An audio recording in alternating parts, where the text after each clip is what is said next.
Olá, meus amigos, mais uma vez seja bem-vindo ao nosso canal Evangeliza Agora Brasil, e com muita alegria e satisfação na minha alma que eu saúdo a igreja e aos irmãos e a todos os obreiros que fazem a seara do Mestre com a paz do Senhor Jesus. Quero deixar bem claro de antemão que este canal Evangeliza Agora Brasil não é só voltado para o público cristão, não. Quer dizer, para o público de pessoas evangélicas, não. De pessoa que professa a fé cristã, não. É voltado também para o público não cristão, para as pessoas que não professam a fé cristã, ou que seja, que não são de pessoas evangélicas. E eu tenho orado muito pelas pessoas não evangélicas, para Deus abençoar. Eu creio que muitos têm sido abençoados por nossas mensagens simples e objetivas. E também tenho orado por muitos os irmãos e obreiros e obreiras que fazem a seara do Mestre. Peço a você que você que não é inscrito em nosso canal Evangeliza Agora Brasil, que não é inscrito, vá lá no sininho das nossas notificações, aperta lá o sininho e já seja inscrito em nosso canal e manda seu like lá, tá bom? E você que já é inscrito em nosso canal Evangeliza Agora Brasil e que gosta dos nossos conteúdos, das nossas mensagens, dos nossos vídeos, por favor, peço a você que compartilhe nos grupos do WhatsApp da sua igreja local e faça com que esses conteúdos, essas mensagens, esses vídeos vá para muitas pessoas. Faça com que esse vídeo vá para bastante pessoa, tá bom? E eu serei agradecido. Eu sou o evangelista Jailson Jussier e hoje nós iremos trazer uma mensagem bastante do coração de Deus, uma mensagem de incentivo, uma mensagem que o Espírito Santo ministrou esses dias no meu coração. O Evangelho de Mateus, né? Mateus é o primeiro livro do Novo Testamento, quer dizer, neotestamentário, que faz parte do Novo Testamento, da Nova Aliança, né? Mateus apresenta Jesus como rei dos 4 evangelhos. Somente João é singular, e tem os 3 evangélicos sinóticos. O que é sinóticos? Que tem uma similaridade, né? Similaridade é que é similar, tem passagens, narrações, né, repetida, parecida uma com a outra, por isso que chama similar, sinóticos, né? Mateus, né, primeiro livro das páginas neotestamentárias, capítulo 9, versículo 9, diz assim: e Jesus, passando adiante, eu gosto muito dos pormenores, das minúcias, passando adiante dali, viu assentado na alfândega um homem chamado Mateus. A palavra aqui diz chamado Mateus, e disse-lhe: segue-me.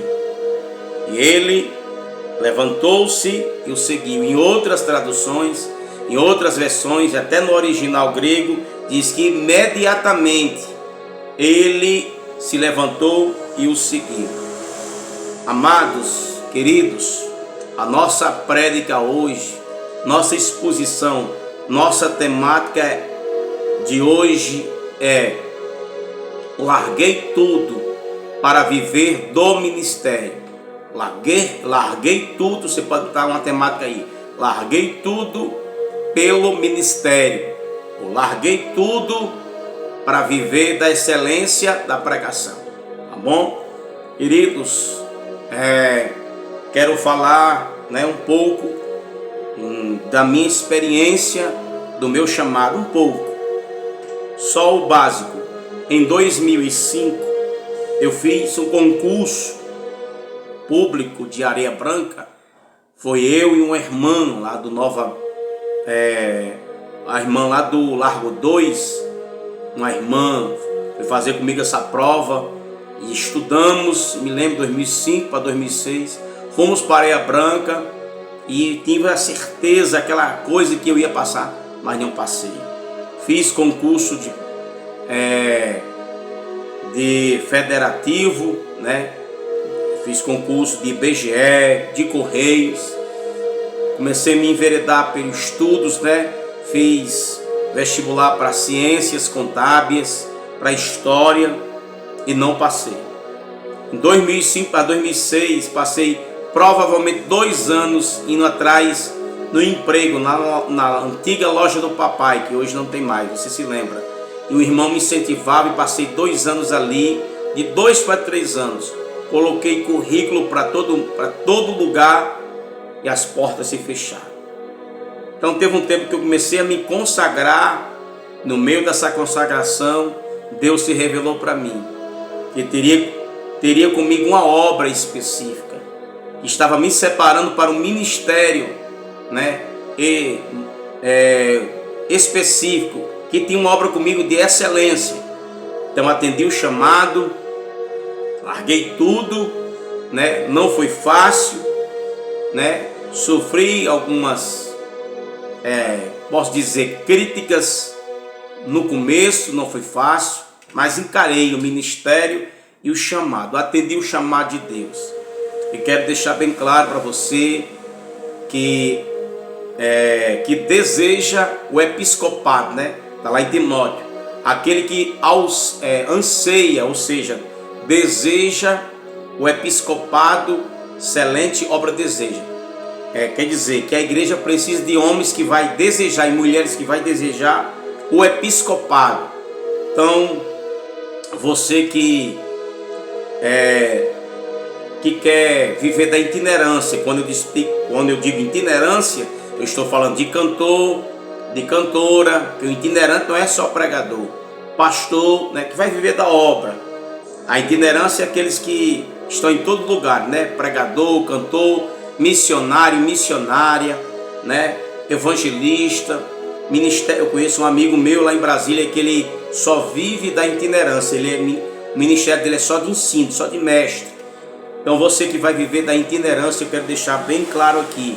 Quero deixar alguns conselhos aqui e algumas experiências. Eu sofri, né, no começo, né, os embates, né, os conflitos internos e externos, né?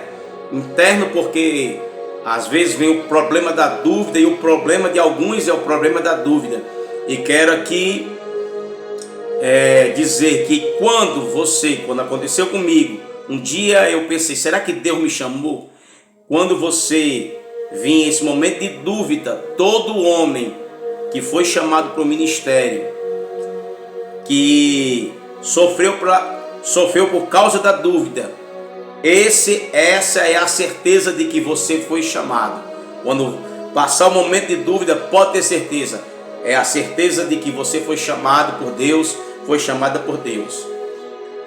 Então, a dúvida quando veio sobre mim, pensei em desistir, voltar atrás, mas a dúvida, hoje eu entendo que é a certeza de que Deus me chamou. Então sofri os embates, né? Sofri os desertos, as bancarrotas, veio os intempéries, né? Soube que as portas estavam fechadas, mas eu encarei a realidade. Não tem as portas fechadas como se Deus abandonou você. Se Deus chamou você para um ministério específico, para o ministério da itinerância, Deus vai ser fiel com você. Não tem as portas fechadas como se Deus deixasse você sofrendo, como se estivesse abandonando você. São experiências. É um momento de desenvoltura ministerial. É um momento que Deus está nos podando, nos quebrando, nos fazendo desenvolver. Deus às vezes vai precisar nos quebrar, nos moer, né? Para que a gente não se esqueça das nossas origens, das nossas raízes. Então eu passei, né, os desertos, né, encarei os tempos mais difíceis, né, soube que Deus estava comigo, e quero dizer aqui para você, não seja frouxo. Tem homens que Deus chama, depois volta atrás. Não seja frouxo, é um frouxo. Não seja frouxa, não volte atrás, né? Encare as dificuldades, não desvie dos obstáculos. Que você tenha uma fé intransponível, né? Encare os momentos difíceis, né? Encare os obstáculos, né? Encare com cabeça erguida os desafios, tá bom? Então, eu tive meus embates, né? Então, você tem que entender que você vai ter seus embates internos e externos. Vai sofrer os momentos que vai se sentir sozinho, mas sabe que Deus vai estar com você. É Deus te lapidando. Então, você precisa entender de que aquele que te chamou, ele é fiel para honrar você. Então, quero falar dessa experiência de quando eu morei em Santa Catarina. Foram os momentos mais difíceis na minha vida do ministerial. Passei os momentos de mais escassez, bancarrotas tremendas, adversidades extraordinárias, tremendas, né? Desertos. Mas nestes tempos, né, foram os tempos que mais Deus se manifestou. Foi um tempo que Deus me deu mais experiência na minha vida ministerial. Eu me lembro do célebre, de saudosa memória do avivalista, né? Conhecido como o apóstolo do avivamento, Charles Finney, diz: os momentos maiores de provação no meu ministério foi o tempo que eu mais recebi fogo das mãos de Deus. Então, em Santa Catarina e também no Rio Grande do Sul, em Juí, os momentos mais intempéries, ou seja, de maior luta, prova, foi o tempo que mais, né, Deus me abençoou, né? Deus, né, não precisa de circunstância para nos abençoar, não. Deus não depende de circunstância, mas foi o momento de mais sobrenatural. Foi o momento mais abençoado e próspero da minha vida ministerial. Então encare, né? Enfrente os conflitos, os desertos, né? Suporte as críticas, né? Sejam elas destrutivas ou construtivas. Não tenha medo, né? Deus vai te honrar, né? Não tenha dúvida, e se tiver dúvida é porque é a certeza que Deus te chamou, tá bom? Não volte atrás. Se Deus chamou, Ele vai te honrar. Os momentos de portas fechadas foram os tempos mais, né, que sentimos às vezes sozinho. Às vezes nós entendemos que não há um certo apoio, não tinha ninguém para me apoiar, mas minha vida de oração, né? Quero aqui deixar essa observação e esse conselho. A maior evidência de um chamado é pagar o preço. Minha vida de oração, não vou me vangloriar. Tem um momento de oro muito e um momento que está médio, mas minha vida de consagração foi imprescindível para eu sobrepujar os tempos mais remotos da minha vida ministerial. Então a maior evidência de que tem um chamado, é claro que tem uma chamada, vai se separar, pagar o preço. Pagar o preço é a maior evidência de que você, o cantor, cantora, pregador, ensinador, pastor itinerante, que está vivendo da excelência da pregação, da excelência do louvor, da excelência do ensino. Saiba de uma coisa, a consagração é imprescindível. É a maior evidência de que Deus chamou. Você vai dizer: Deus, se o Senhor me chamou, eu vou pagar o preço. Então pagar o preço na consagração é a maior evidência. E quero deixar aqui algumas observações e conselhos. Cuidado, né, com a vanglória.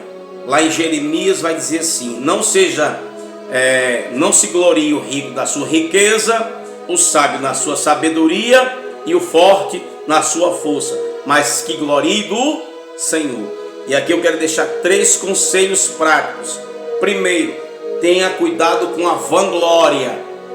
Às vezes tem as pessoas que começam a ter uma boa teologia, não importa se você sabe de teologia medieval, contemporânea, se tem uma boa hermenêutica, se tem uma boa homilética, não confie nas suas teologias sistemáticas, né?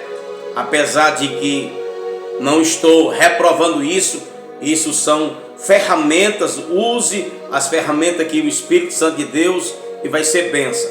Mas tenha cuidado para não se confiar nos seus canudos, né? Nas suas formaturas, né? Então não confie nos seus canudos do hebraico, do grego, do aramaico. Tenha cuidado para não confiar demais no nosso saber. Então a primeira coisa que eu quero deixar aqui, a vanglória. Então não se confie no seu saber, nos seus conhecimentos, né? Dependa só de Deus. Então a primeira coisa aqui é a vanglória. Segundo, o perigo das riquezas. Ministério não é uma profissão. Ministério é uma chamada de Deus que queima no coração. E alguns estão enveredando, alguns, a gente não pode generalizar de que é todos, alguns, muitos também, né? Estão enveredando pelo profissionalismo. Ministério não é uma profissão. Não faça do ministério uma profissão, senhores pregadores, cantores, ensinadores, não faça. Pastores itinerantes, não faça do ministério um meio de barganha, quer dizer, de negócios pessoais. Ministério não é para lucros, um meio de lucrar, né? Então alguns estão enveredando pelos caminhos de Balaão. Então não vá pelos caminhos de Balaão. Não venda seu ministério. Esses dias eu tive uma experiência orando e Deus falou comigo: não venda seu ministério. Deus falou comigo aqui nesses dias. E cuidado para não se enveredar pelo profissionalismo, para benefícios pessoais e financeiros para você e para sua família. Não vá por esses caminhos. O caminho da avareza é um caminho perigosíssimo e alguns têm andado por esse caminho, e o caminho de quem anda pelo caminho da avareza é perigosíssimo, é fatídico a queda e vai para o buraco quem vai por esses caminhos. Então Jesus vai alertar do perigo da avareza, né? Jesus não vai condenar o dinheiro, vai condenar a sedução do dinheiro, né? Então vai aqui essa observação e esse conselho. Cuidado pelo caminho da vanglória. E uma coisa que eu aprendi com Oswald Smith: todo ministério que não colocou a glória, não teve objetivo a glorificação a Cristo, esses ministérios de pregadores evangelistas, ele dizendo para os evangelistas americanos, não foi para muito longe. Todo aquele que não coloca a glória de Cristo, o objetivo seja a glória de Cristo, não vai muito longe. E eu sempre coloquei, né, o meu ministério, coloquei a glória de Deus em primeiro lugar. Então coloque, o objetivo seja a glorificação a Cristo. Então a avareza é um perigo, né? E a terceira coisa aqui, a soberba. Irmão, a soberba, ela é do inferno, é do diabo, é um atributo do diabo. Davi vai dizer no Salmo 39, Deus, Senhor, livra-me da soberba, para que ela não se assenhorie de mim. O que é se assenhorear de mim? Se assenhorear de mim é me dominar, é tomar conta do meu coração. Então eu me lembro de um pastor, que é um pastor muito renomado no Brasil, e ele diz que sempre nas orações dele, ele sempre diz assim: Deus, me livra da petulância, me livra do orgulho. Davi era vacinado contra a petulância. Por isso que Davi tinha um senso extraordinário de humildade. Davi era vacinado contra a petulância, contra a arrogância. Então cuidado com a soberba. E eu conheço o comportamento de alguns pregadores, que algumas pessoas passaram para mim. Comportamento de soberba, né? Comportamento de quem é soberbo, né? Ele é egoísta, né? Gosta de passar por cima das pessoas, todo orgulhoso, soberbo, petulante, presunçoso, ele gosta de humilhar as pessoas. Eu vi um pregador, uma história de um pregador que passaram para mim, não é mentira. Ele gostava muito de humilhar os outros, ele era soberbo. Recebeu uma profecia de um irmão gaúcho, não aceitou, com o passar do tempo, a queda foi fatídica, está passando o processo, é um pregador de renome, não vou falar o nome dele por falta de ética, né? E eu sou coerente aqui, não sou antiético, mas eu sou coerente. Então, esse pregador está lá na sarjeta, mas está se recuperando, glória a Deus por isso, mas empinou o nariz, a petulância, é o perigo, a soberba, tá bom? Então, meu irmão, irmã, os tempos difíceis, você tem que encarar, né?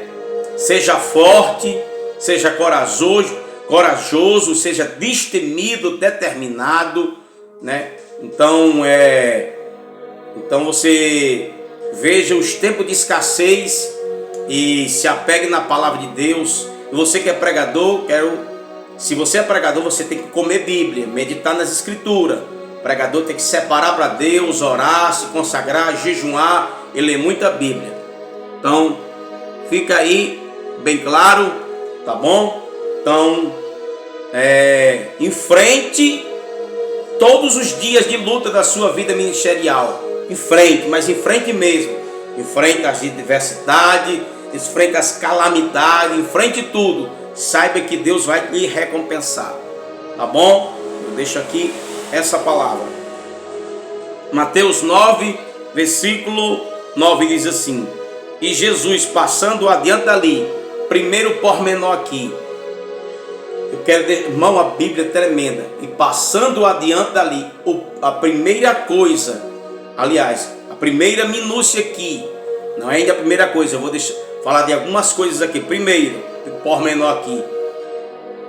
Você sabia que quando Deus chama você, o dia que Deus chama você, Ele passa no lugar, eu vou provar a luz da Bíblia. No dia que Deus vai chamar você, Ele passa lá no lugar. Eu estou falando do lugar geográfico, espiritual e ministerial. Eu vou provar a luz da Bíblia. Jesus passa onde você está, lá no seu lugar, o espaço geográfico, ministerial. Estou falando do espaço ministerial e geográfico. Você sabia que tem um dia que Deus vai lá no certo lugar e chama você? Eu vou provar. Lá na sarça, a Bíblia diz que Moisés vai deixar as ovelhas do seu sogro Jetro de lado e vai orar. E lá Deus vai passar, lá no Monte Horebe, lá tem uma sarça que está consumindo, e vai ser nesse lugar que Deus vai chamar Moisés. Eu vou provar. Moisés, Ele vai chamar o nome dele por 2 vezes. Lá neste lugar, isso eu vou provar. No dia que Deus já passou, né, no lugar que você estava, no dia que Ele passou, Ele chamou você. Não, eu vou repetir de novo. No dia que Deus passou no espaço geográfico que você estava ocupado, não sei onde é que você estava, mas lá onde você estava, no espaço geográfico e espiritual, lá nesse lugar, Deus chama você. Está aqui, ó. Deus chamou Moisés lá na sarça.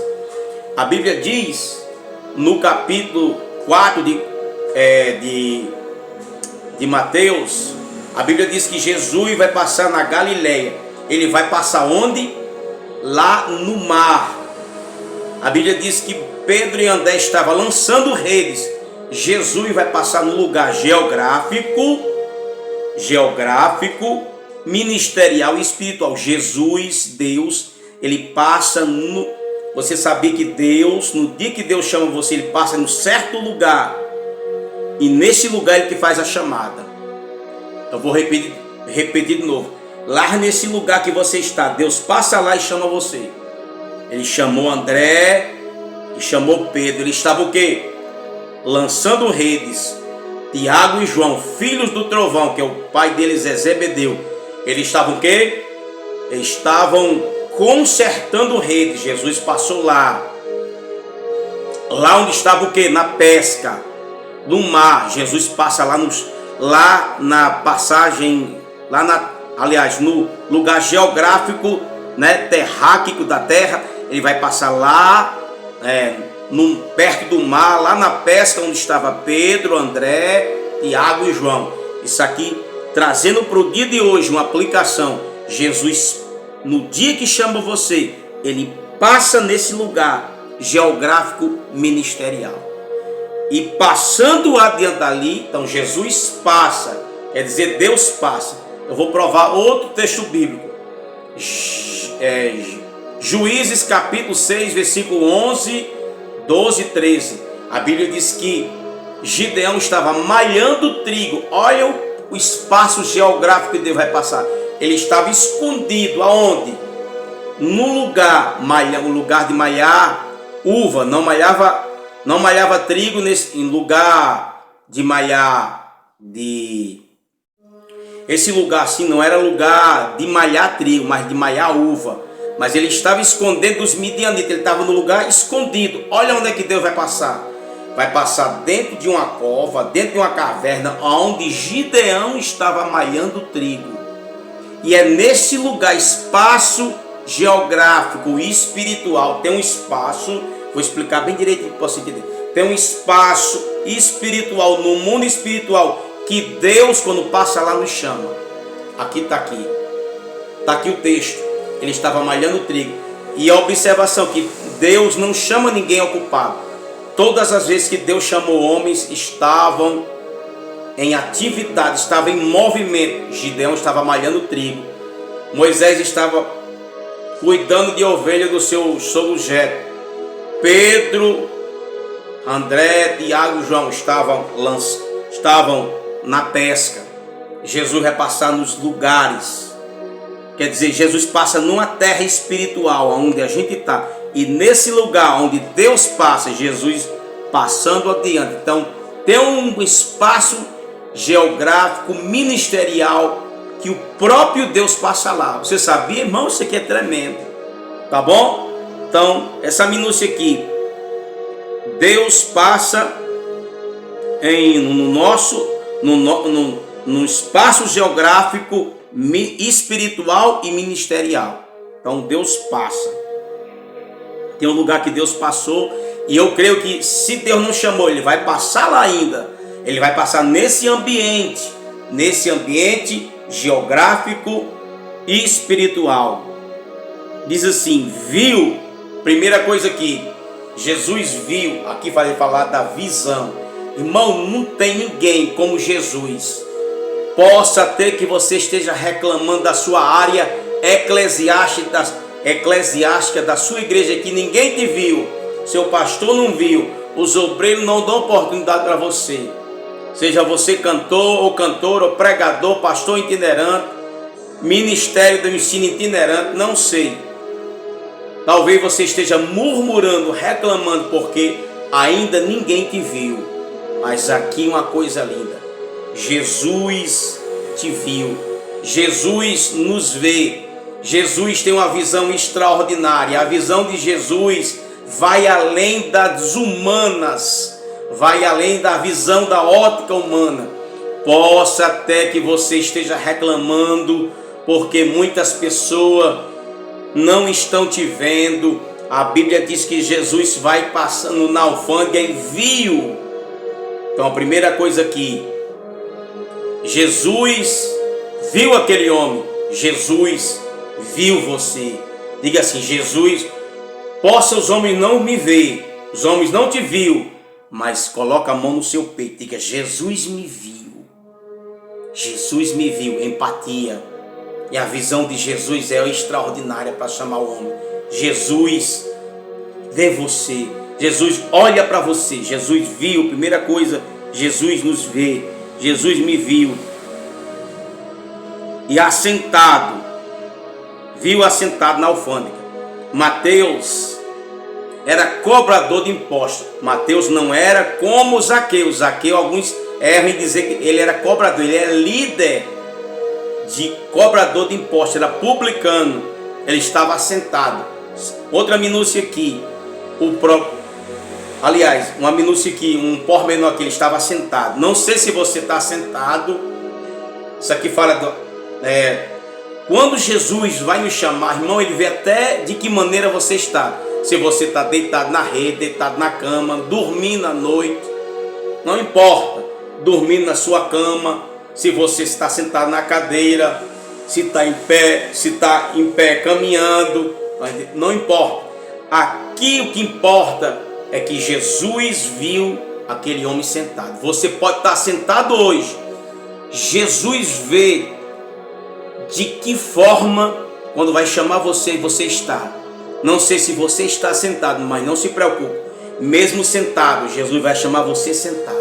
Não, vou repetir aqui. Jesus vai chamar você sentado. Jesus vai chamar você sentado. A Bíblia diz que ele estava sentado na alfândega. Era lugar, era perto, era já próximo ao mar.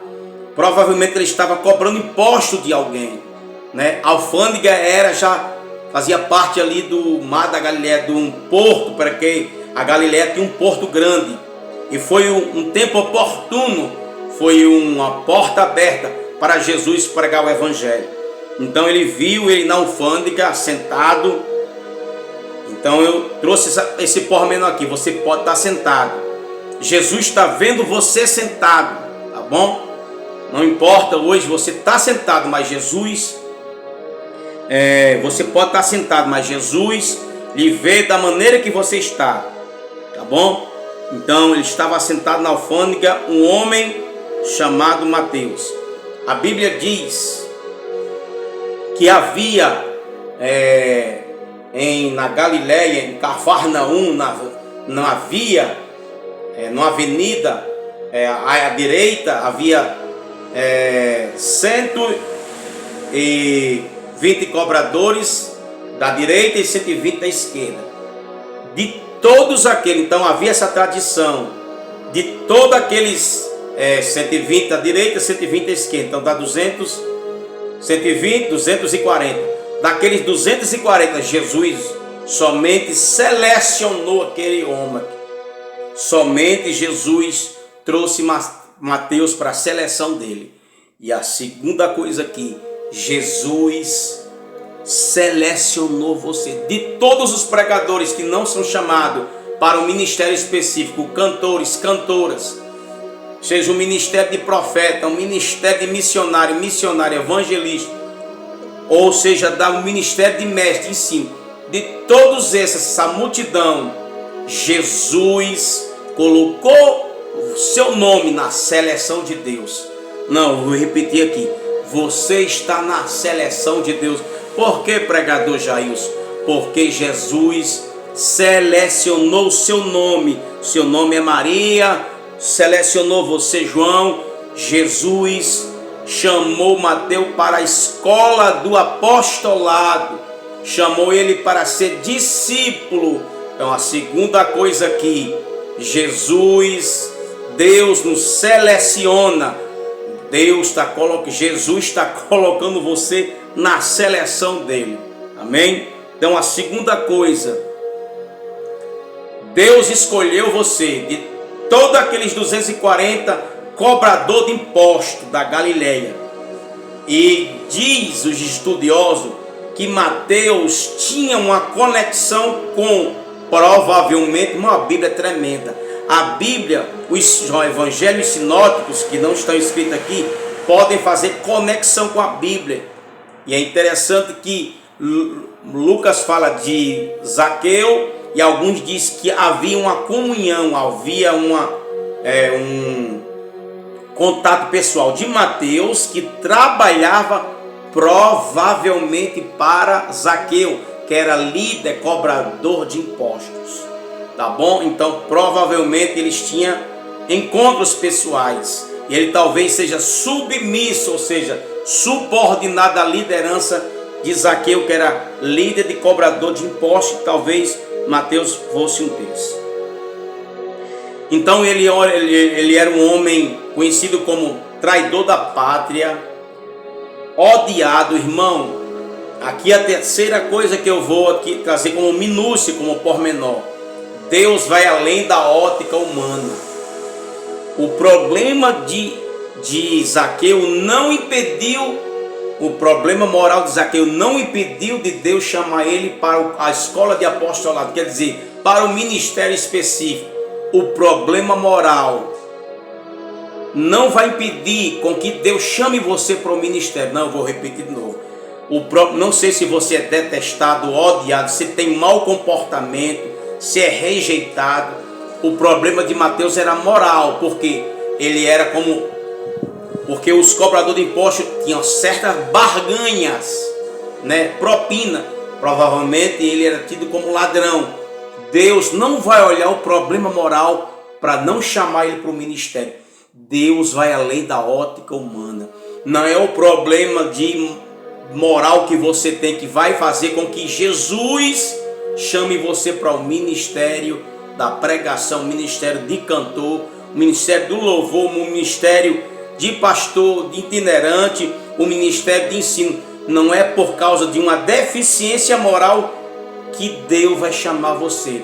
Jesus vai além da ótica humana, irmão. Se fosse por causa do problema dele ser ladrão, conhecido como traidor da pátria, Jesus, se fosse nós seres humanos, ninguém ia nos chamar porque nós éramos ladrão. Mas Jesus chamou corrupto, como fosse a Lava Jato, corrupto, e chamou para o ministério. Então Deus vai além da ótica humana. Diz aqui o texto: um homem chamado Mateus. Terceira coisa aqui, o nome dele era Mateus. Então aquele homem tinha um nome. Então você tem um nome. Nome fala de identidade. Então você tem uma identidade, você tem um nome. Seu nome pode ser Mateus, seu nome pode ser João, pode ser Pedro, pode ser Maria. Deus sabe e chama pelo seu nome. A Bíblia coloca que o nome daquele homem era Mateus. Então, o seu nome pode estar aqui nesse texto. O seu nome pode ser João. Coloque o seu nome lá. Pode ser Socorro. Pode ser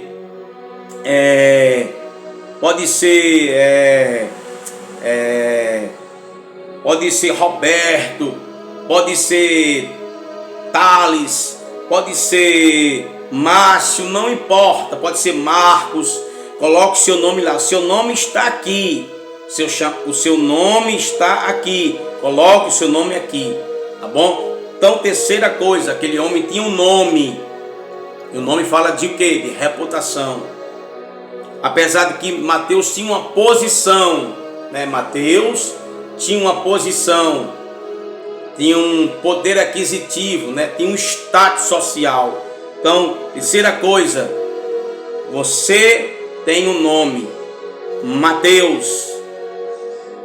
Diz o texto: um homem chamado Mateus, e disse: segue-me. Quarta coisa aqui, e eu vou já terminar. Segue-me. Todo professor do Talmidim, quando um aluno se apaixonava, quando o aluno tinha lealdade ao seu professor, o Talmidim é a escola quando uma criança de 6, 8, ou seja, sexo masculino e feminino, vai aprender o Pentateuco, ou seja, os 5 primeiros livros da Bíblia, que é o Torá. E os judeus vai ter que passar pelos professores Talmidim, que vão ensinar os alunos. E as crianças, provavelmente, quando chega 12 anos, não que saiba todos, provavelmente já tenha o Torá quase todo decorado. Não é todo, quase, alguns dizem que é todo, não é todo. Quase todo o Torá decorado com 12 anos de idade. Então, o Talmidim, quando a criança gosta do seu professor, tem afeição, ternura, lealdade, está apaixonado, o professor vai entender: você gosta de mim, eu sei a empatia que você tem de mim, eu sei a afeição, você está apegado a mim, você está me amando, você está tendo lealdade a mim. Então, faça uma coisa. O professor, quando via que seu aluno tinha fidelidade, gostava do seu ensino, estava apaixonado pelo seu professor, o professor entendia da sua afeição, né, da sua ternura. O professor dizia assim: o aluno, segue-me. Provavelmente, a Bíblia é linda. Olha o Talmidim indo para Jesus. Quando Jesus disse: segue-me, Mateus, sendo judeu, passou pelo Talmidim, ele se lembrou, talvez, não estou dizendo que ele ele se lembrou, provavelmente, mas ele, quando Jesus disse, segue-me, Jesus disse, venha para minha escola do discipulado, venha ser um aprendiz. Irmão, isso aqui é tremendo. O talmidim, quando Jesus sabia disso, quando um professor também gosta do seu aluno, quando o professor gosta do aluno, sabe o que o professor diz? Segue-me. E Mateus entendeu. E eu creio que ele se lembrou lá do talmidim quando ele fez, quando tinha 8, 9, 10, 11, 12 anos de idade. Ele se lembrou da escola, lá do Torá, quando ele estava aprendendo. E o professor dizia, segue-me. Mateus, eu creio que ele se lembrou. Quando Jesus disse isso, segue-me. E a quarta coisa que eu vou aprender aqui é que, sendo um professor que chama o aluno para ser aprendiz, você quer continuar a ser meu aprendiz, então o talmidim dizia para o aluno. Então, a quarta coisa aqui é seguir Jesus, é ser sempre um aprendiz. Nós vamos para a escola de aprendizado. A quarta coisa aqui, se você quer entrar no ministério itinerante, você quer ser um cantor itinerante, uma cantora itinerante, um pastor itinerante, um missionário itinerante, uma missionária itinerante, um evangelista itinerante, saiba dessa verdade. Você vai para a escola de aprendizado e não se acaba, é até o final da vida. Então, quarta coisa, escola de aprendizado. O talmidim, segue-me. Quinta coisa, diz assim, e ele levantou-se e seguiu. Esse é o problema de muitos. Alguns se afrouxam. Não seja frouxo, irmão. Não seja frouxo, cantor. Não volte atrás para trabalhar no secular. Não estou dizendo que trabalhar no secular é bênção. Não estou fazendo apologia à preguiça. Não seja frouxo. Não seja frouxa.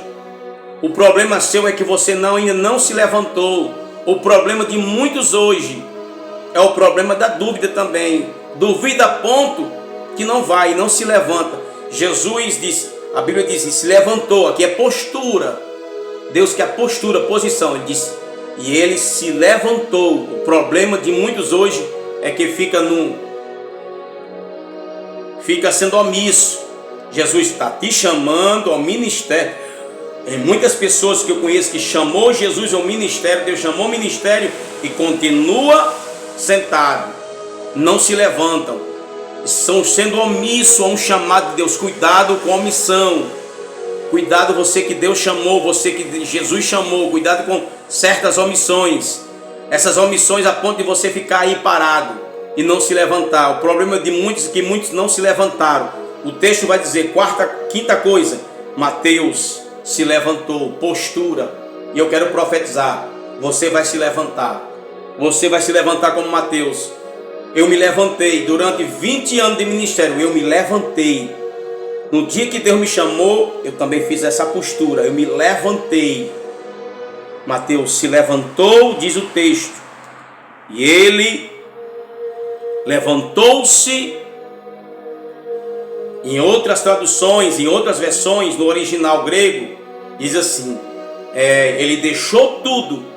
Algumas versões dizem, e ele largando tudo, seguiu Jesus. Jesus não disse qual será o seu salário. Irmão, não tema não.